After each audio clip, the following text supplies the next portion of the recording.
Good evening friends, today's date is 26th of अगस्त और आज के दिन हम लोग समझेंगे कि 27th August that is Tuesday के दिन हमको निफ्टी एंड बैंक निफ्टी में किस तरीके के ट्रेडिंग अपॉर्चुनिटीज मिल सकते हैं। So let's begin.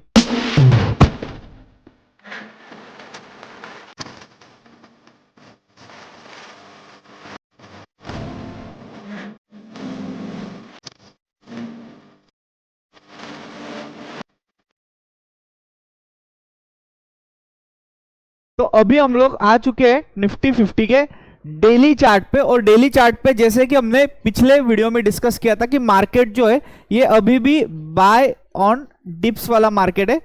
और आप देख सकते हो आज का जो कैंडल फॉर्मेशन हुआ है, गैप अप हुआ, गैप अप के बाद में थोड़ा सा ही नीचे आया और इन द एंड वापस यहाँ पे ऑलमोस्ट 80% का बाइंग प्रेशर दिख रहा है।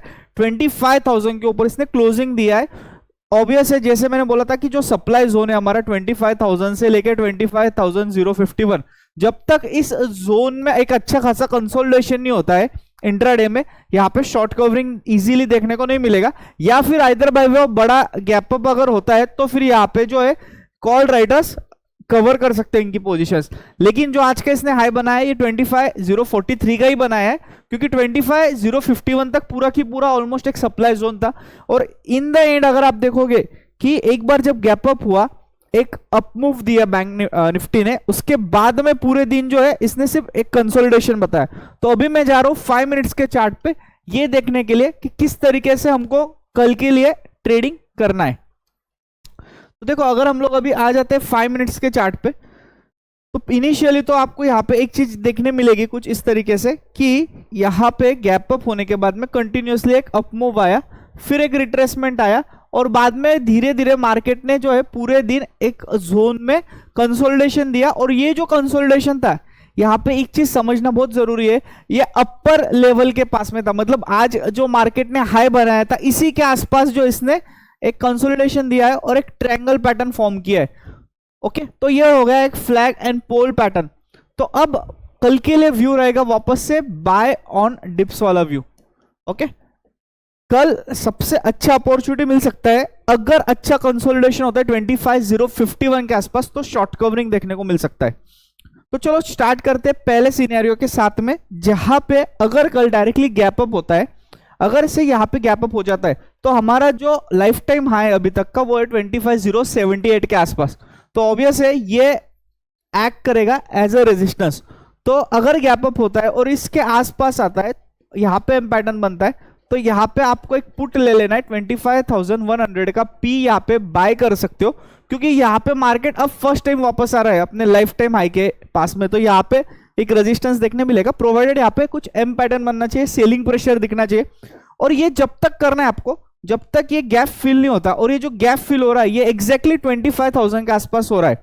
जो कल के लिए डिमांड जोन निकल के आ रहा है वो आ रहा है 24,950 से लेके 25,000। मतलब मार्केट अगर इस जोन में आता है तो यहाँ पे आपको वापस से एक सपोर्ट लेके डब्ल्यू पैटर्न फॉर्म करके हो सकता है एक अपसाइड देखने मिले। तो इनिशियली गैप अप हुआ, तो जब तक गैप फिल नहीं होता है यहाँ पे बाइंग की अपॉर्चुनिटीज ढूंढनी है। ये सपोर्ट में कंसोलिडेशन के बाद में अपसाइड अगर ब्रेकआउट होता है तो यहाँ पे आप 25,000 का एक कॉल ले सकते हो। जो टारगेट 1 रहेगा वो आज का हाई रहेगा 25,043। इसके बाद में आपको ये चेक करना है कल 12:30-1 बजे के बाद में अगर मार्केट इस लेवल के आसपास कंसोलिडेशन करके वापस ब्रेकआउट देता है तो ये सबसे अच्छा सिनेरियो रहेगा। यहाँ पे आप वापस से 25,000 का एक कॉल ले सकते हो। जो लास्ट स्विंग है ये आपका एसएल हो जाएगा, टारगेट 1 हो जाएगा आपका लाइफ टाइम हाई 25,078 का। इसके बाद में मार्केट के पास में टेक्निकली कोई रेजिस्टेंस नहीं है। ऑप्शन चेन के हिसाब से अगर देखें तो इसके बाद में एक बड़ा नंबर जो ऑप्शन चेन में है वो है अराउंड 25,500 के आसपास। तो मुझे ऐसा लगता है कि इसके बाद में आप ट्रेलिंग बेसिस पे कल के दिन के लिए यहाँ पे टारगेट्स बुक कर सकते हो।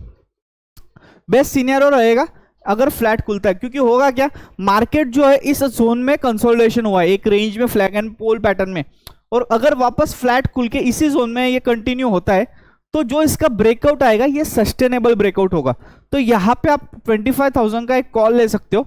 और अगर आपको इसी के साथ में विक्स में फॉल दिखता है और ऑप्शन चेन में जो कॉल राइटर्स का नंबर है 25,000 के जो कॉल राइटर्स है ये कम हो रहे हैं और साथ में पुट राइटर्स बढ़ रहे हैं। देखो, दो चीजें होनी चाहिए ऑप्शन चेन में, कॉल राइटर्स जो है ये रिड्यूस होने चाहिए पुट राइटर्स जो है ये इंक्रीज होने चाहिए। अगर ये दोनों चीजें हो रही है तो पोजीशंस को होल्ड करो, क्योंकि यहाँ पे एक अच्छा खासा गैमा स्पाइक आएगा, और ये गैमा स्पाइक जो है यहाँ पे ऑप्शंस में इतना अच्छा स्पाइक आएगा कि आपका वो स्पाइक के अंदर जो ऑप्शंस है ये डबल भी हो सकता है, या यहाँ पे आपको 20-30% का इमीडिएट एक इंक्रीज देखने को मिल सकता है। तो फ्लैट खुलता है, कंसोलिडेशन का बाद में ब्रेकआउट आता है, तो इस अपॉर्चुनिटी को मिस मत करो। लेट्स टेक अनदर सिनेरियो जहां पे मार्केट गैप डाउन ओपनिंग देता है। तो अब याद रखो, जब अगर ये गैप डाउन ओपनिंग देगा कल के दिन, तो यहाँ पे नीचे के साइड में जो ये पूरा की पूरा एक डिमांड जोन है 24,950 से लेके 25,000 का, ये पूरा की पूरा एक डिमांड जोन है।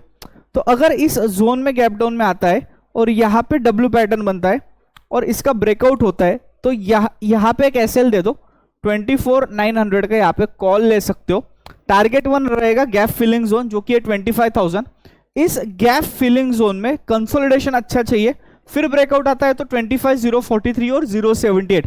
इस तरीके से कल मुझे लग रहा है चांसेस है एक न्यू लाइफ टाइम हाई बनने का। चलो आ जाते हैं अभी हम लोग बैंक निफ्टी के साथ में, और बैंक निफ्टी में चेक करते हैं कि किस तरीके से हमको कल के दिन ट्रेड करने की अपॉर्चुनिटीज मिल सकती है।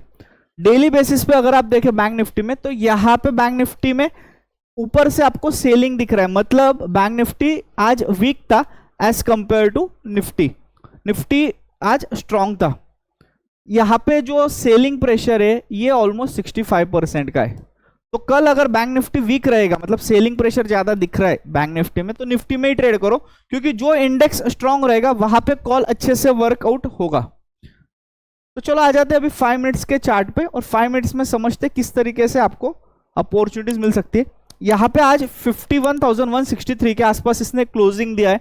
कल अगर गैप अप ओपनिंग देता है 51,250 के आसपास, तो ये गैप को पहले फिल होने दो। इस गैप फिलिंग जोन में आने के बाद में अगर ये कंसोलिडेशन के बाद फिर ब्रेकआउट देता है, तो यहाँ पे 51,000 का आप एक कॉल ले सकते हो। टारगेट 1 हो जाएगा 51,317 का, टारगेट 1, टारगेट 2 इसका हो जाएगा 51,500, क्योंकि 51,500 से लेके 51,600 फिर ये हो जाएगा आपका डिमांड जोन। ऑप्शन चेन में यहाँ पे नंबर ऑफ कॉल राइटर ज्यादा है, तो ऑब्वियस है यहाँ पे आपको सेलिंग देखने मिलेगा।